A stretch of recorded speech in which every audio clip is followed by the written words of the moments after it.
नमस्कार, चलिए सुनते हैं मुंशी प्रेमचंद जी की लिखी कहानी गुल्ली डंडा। हमारे अंग्रेज दोस्त माने या ना माने, मैं तो यही कहूँगा कि गुल्ली डंडा सब खेलों का राजा है। अब भी कभी लड़कों को गुल्ली डंडा खेलते देखता हूँ तो जी लोट पोट हो जाता है कि इनके साथ जाकर खेलने लगूं। ना लान की जरूरत, ना कोर्ट की, ना नेट की, ना थापी की। मजे से किसी पेड़ से एक टहनी काट ली, गुल्ली बना ली और दो आदमी भी आ जाएं तो खेल शुरू हो गया। विलायती खेलों में सबसे बड़ा ऐब है कि उसके सामान महंगे होते हैं। जब तक कम से कम 1 सैकड़ा न खर्च कीजिए, खिलाड़ियों में शुमार ही नहीं हो पाता।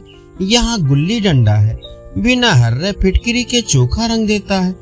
पर हम अंग्रेजी चीजों के पीछे ऐसे दीवाने हो रहे हैं कि अपनी सभी चीजों से अरुचि हो गई। स्कूल में हर एक लड़कों से 3-4 रुपए सालाना केवल खेलने की फीस ली जाती है। किसी को यह नहीं सूझता कि भारतीय खेल खिलाएं जो बिना दाम कौड़ी के खेले जाते हैं। अंग्रेजी खेल उनके लिए हैं जिनके पास धन है। गरीब लड़कों के सिर क्यों या व्यसन मरते हो? ठीक है, गुल्ली से आंख फूट जाने का भय रहता है, तो क्या क्रिकेट से सिर फूट जाने, तिल्ली फट जाने, टांग टूट जाने का भय नहीं रहता? अगर हमारे माथे में गुल्ली का दाग आज तक बना हुआ है तो हमारे कई दोस्त ऐसे भी हैं जो थापी को बैसाखी में बदल बैठे। यह अपनी अपनी रुचि है। मुझे गुल्ली ही सब खेलों से अच्छी लगती है और बचपन की मीठी स्मृतियों में गुल्ली ही सबसे मीठी है। वो प्रातः काल घर से निकल जाना, वो पेड़ पर चढ़कर टहनियाँ काटना और गुल्ली डंडे बनाना, वो उत्साह, वो खिलाड़ियों की जमघटे, वो पदना और पदाना, वह लड़ाई झगड़े, वह सरल स्वभाव जिसमें छूत अछूत, अमीर गरीब का बिल्कुल भेदभाव न रहता था, जिसमें अमीराना चोचलों का प्रदर्शन न था, अभिमान की गुंजाइश ही न थी। वह उसी वक्त भूलेगा जब जब घरवाले बिगड़ रहे हैं, पिताजी चौके पर बैठे बेग से रोटियों पर अपना क्रोध उतार रहे हैं, अम्मा की दौड़ केवल द्वार तक है, लेकिन उनकी विचारधारा में मेरा अंधकारमय भविष्य टूटी हुई नौका की तरह डगमगा रहा है और मैं हूँ कि पदाने में मस्त हूँ। न नहाने की सुधि है, न खाने की।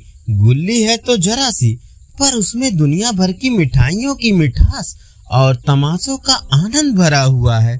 मेरे हमजोलियों में एक लड़का गया नाम का था। मुझसे 2-3 साल बड़ा होगा। दुबला, बंदरों की सी लंबी लंबी पतली पतली उंगलियां, बंदरों की सी चपलता, वही झल्लाहट। गुल्ली कैसी ही हो, पर इस तरह लपकता था जैसे छिपकली कीड़ों पर लपकती है। मालूम नहीं उसके माँ बाप थे या नहीं, कहाँ रहता था, क्या खाता था, पर था हमारे गुल्ली क्लब का चैंपियन। जिसकी तरफ वह आ जाए उसकी जीत निश्चित थी।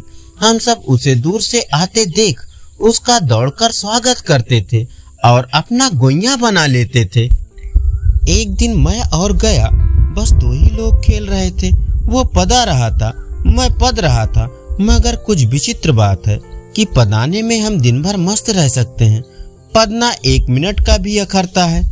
मैंने गला छुड़ाने के लिए सब चालें चली जो ऐसे अवसर पर शास्त्र विहित न होने पर भी क्षम्य है, लेकिन गया अपना दांव लिए बगैर मेरा पिंड न छोड़ता था। मैं घर की ओर भागा। अन्य विनय का कोई असर न हुआ था।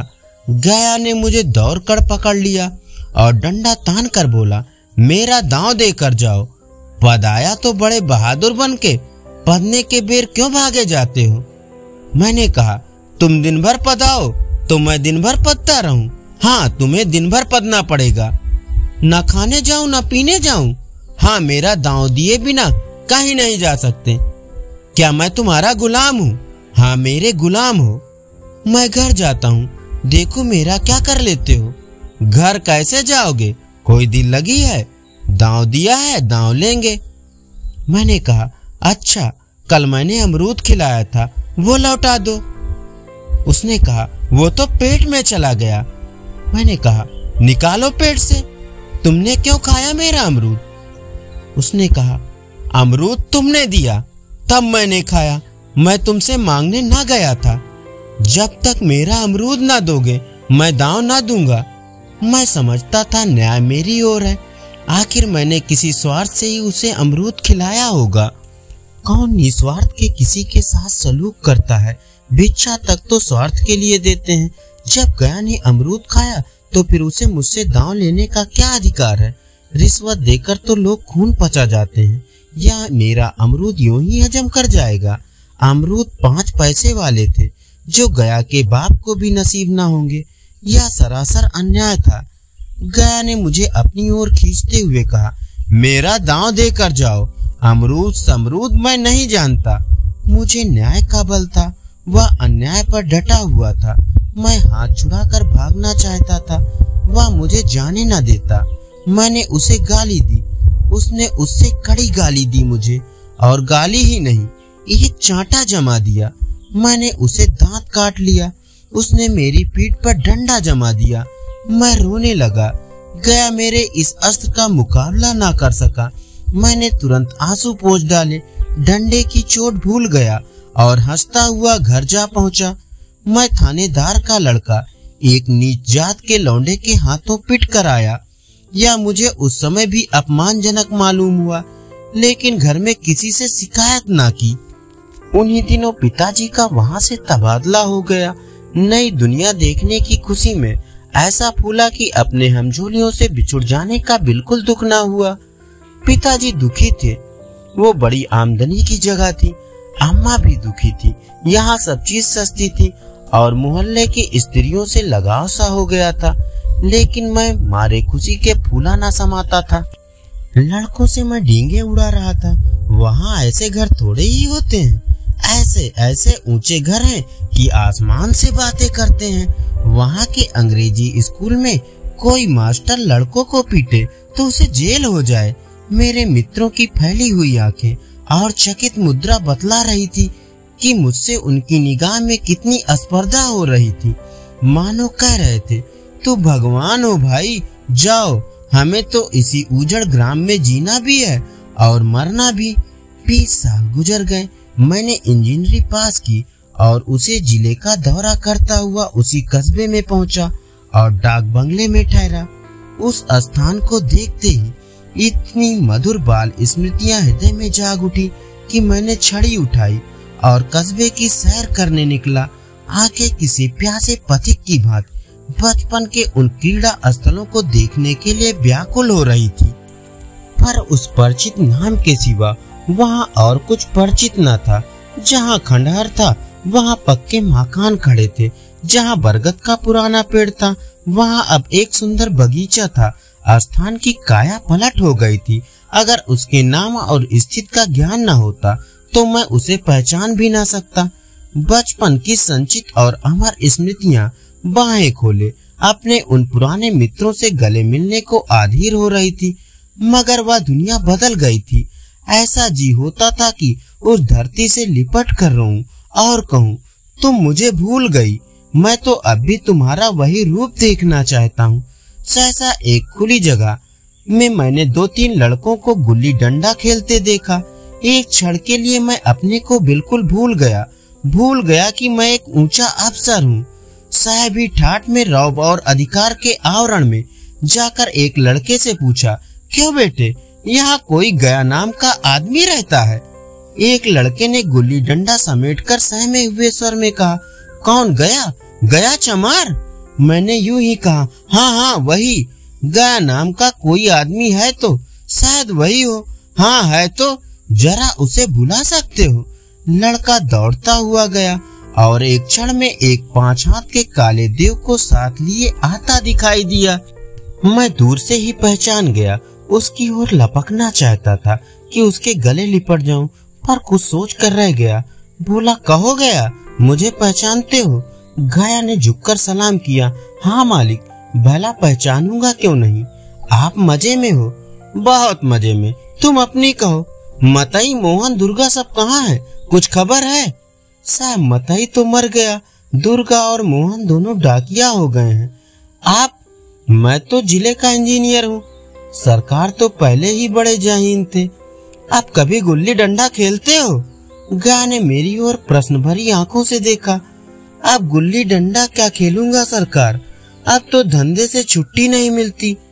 आओ आज हम तुम खेलें, तुम पदाना हम पदेंगे, तुम्हारा एक दांव हमारे ऊपर है, वह आज ले लो। गया बड़ी मुश्किल से राजी हुआ।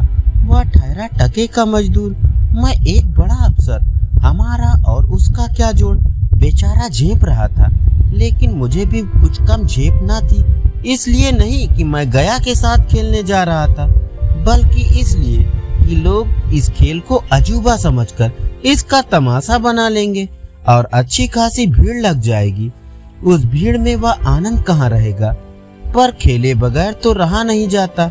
आखिर निश्चय हुआ कि दोनों जने बस्ती से बहुत दूर खेलेंगे और बचपन की उस मिठाई को खूब रस लेकर खाएंगे। मैं गया को लेकर डांग बगले पर आया और मोटर में बैठकर दोनों मैदान की ओर चले। साथ में एक कुल्हाड़ी ले ली। मैं गंभीर भाव धारण किए हुए था, लेकिन गया इसे अभी तक मजाक में ही ले रहा था। फिर भी उसके मुख पर उत्सुकता या आनंद का कोई चिन्ह न था। शायद वह हम दोनों में जो अंतर हो गया था, यही सोचने में मगन था। मैंने पूछा, तुम्हें कभी हमारी याद आती थी? गया, सच कहना। गया झेपते हुए बोला, मैं आपको याद करता हुजूर, किस लायक हूँ। भाग में आपके साथ कुछ दिन खेलना बदा था, नहीं मेरी क्या गिनती। मैंने कुछ उदास होकर कहा, लेकिन मुझे तो बराबर तुम्हारी याद आती थी। तुम्हारा वह डंडा जो तुमने तान कर जमाया था, याद है ना? गया ने पछताते हुए कहा, वह लड़कपन था सरकार, उसकी याद ना दिलाओ। वाह, वह मेरे बाल जीवन की सबसे रसीली याद है। तुम्हारे उस डंडे में जो रस था, वह तो अब न आदर सम्मान में पाता हूँ, न धन में। इतनी देर में हम बस्ती से कोई 3 मील निकल आए। चारों तरफ सन्नाटा है। पश्चिम और कोसों तक भीमताल फैला हुआ है, जहाँ आकर हम किसी समय कमल पुष्प तोड़ ले जाते थे और उसके झुमक बनाकर कानों में डाल लेते थे। जेठ की संध्या केसर में डूबी चली आ रही है। मैं लपक कर एक पेड़ पर चढ़ गया और एक टहनी काट लाया। झटपट गुल्ली डंडा बन गया। खेल शुरू हो गया।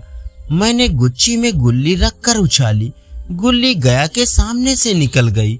उसने हाथ लपकाया जैसे मछली पकड़ रहा हो। गुल्ली उसके पीछे जाकर गिरी। या वही गया है जिसके हाथों में गुल्ली जैसे आप ही आकर बैठ जाती थी। वह दाहिने बाएं कहीं हो, गुल्ली उसकी हथेली में ही पहुंचती थी, जैसे गुल्लियों पर वशीकरण डाल देता हो। नई गुल्ली, पुरानी गुल्ली, छोटी गुल्ली, बड़ी गुल्ली, नोकदार गुल्ली, सपाट गुल्ली, सभी उससे मिल जाती थी। जैसे उसके हाथों में कोई चुम्बक हो, गुल्लियों को खींच लेता हो। लेकिन आज गुल्ली को उससे वह प्रेम नहीं रहा। फिर तो मैंने पदाना शुरू किया। मैं तरह तरह की धांधलियां कर रहा था। अभ्यास की कसर बेईमानी से पूरी कर रहा था।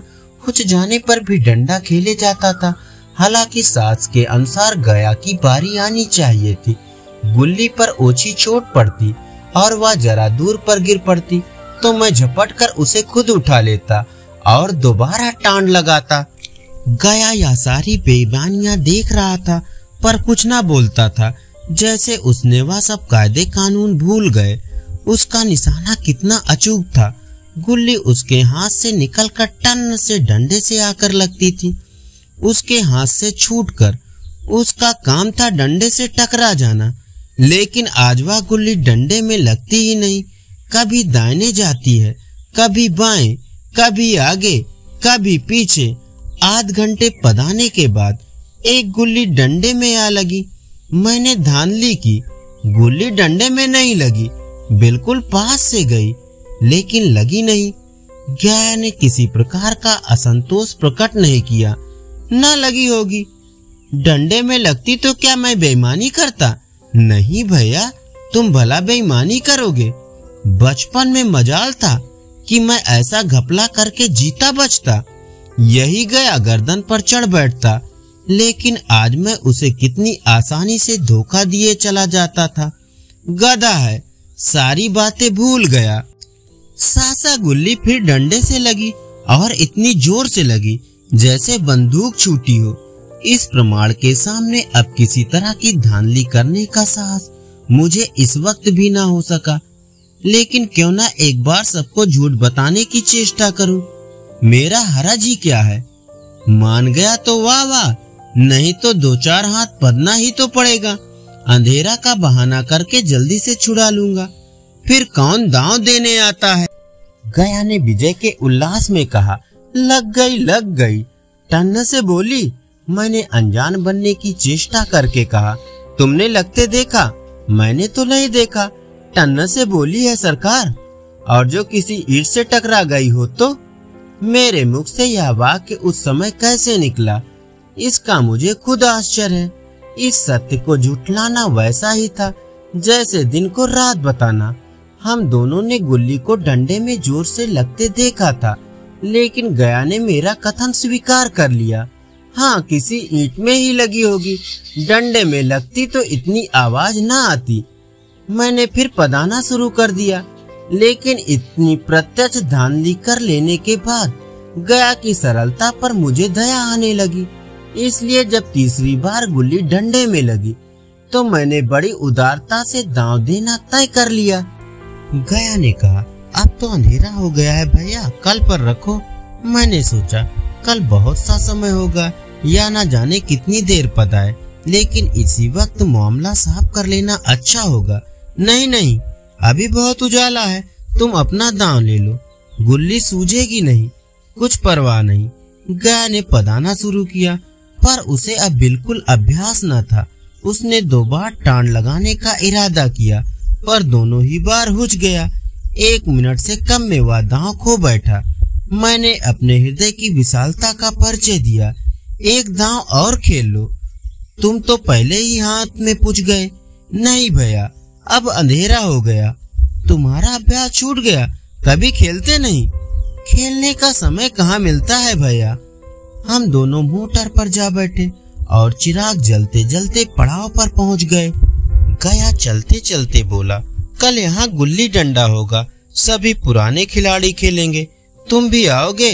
जब तुम्हें फुर्सत हो तभी खिलाड़ियों को बुलाऊं। मैंने शाम का समय दिया और दूसरे दिन मैच देखने गया। कोई 10-10 आदमियों की मंडली थी। कई मेरे लड़कपन के साथी निकले, अधिकांश युवक थे जिन्हें मैं पहचान न सका। खेल शुरू हुआ। मैं मोटर पर बैठा बैठा तमाशा देखने लगा। आज गया का खेल, उसका नैपुण्य देखकर मैं चकित हो गया। टाण लगाता तो गुल्ली आसमान से बातें करती। कल किसी वह झिझक, वह हिचकिचाहट, वह बेदिली आज न थी। लड़कपन में जो बात थी आज उसने प्रौढ़ता प्राप्त कर ली थी। कहीं कल इसने मुझे इस तरह पदाया होता तो मैं जरूर रोने लगता। उसके डंडे की चोट खाकर गुल्ली 200 गज की खबर लाती थी। पदने वालों में एक युवक ने कुछ धांधली की। उसने अपने विचार में गुल्ली लपक ली थी। गया का कहना था गुल्ली जमीन में लगकर उछली थी। इस पर दोनों में ताल ठोकने की नौबत आई है। युवक दब गया। गया का तमतमाया हुआ चेहरा देखकर डर गया। अगर वह दब ना जाता तो जरूर मारपीट हो जाती।